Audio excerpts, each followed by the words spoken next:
Nitong October 20, naitala sa kulang 2,000 ang bilang ng active COVID-19 cases sa Pampanga. Kung dati-rati umaabot ito sa 4,000, sa kasalukuyan ay 1,978 cases na lamang ito. Pero ang naturang bilang hindi pa rin dapat ikakampante, maigting na paalala ng Provincial IATF. 2 bayan din sa probinsya ang nasa single digit na rin ang binabantayang aktibong kaso ng COVID. Sa bayan ng Sasmuan, 9 na lamang ang active cases, 4 sa bilang ay bagong kaso. Habang sa bayan naman ng Masantol, 7 na lamang ang aktibong kaso. Kahit papababa na ang kaso sa buong lalawigan, patuloy itong nakapailalim sa Modified General Community Quarantine hanggang sa katapusan ng buwan. Ibinabari ng Executive 17D-2021 kung saan bawal pa ring lumabas ang mga 15 years old below at 65 years old pataas.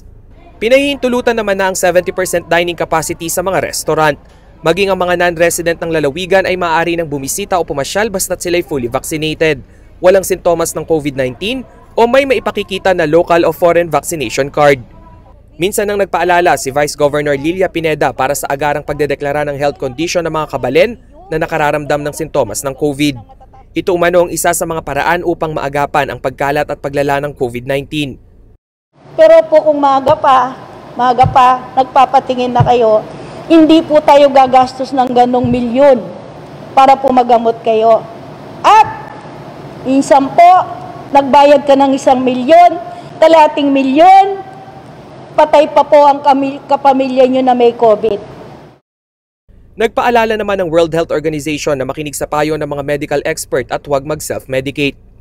Ang maayos na distribusyon ng mga COVID patients sa mga ospital, quarantine facility at isolation area ay malaking tulong din upang makontrol ang dagsa ng pasyente sa mga pagamutan.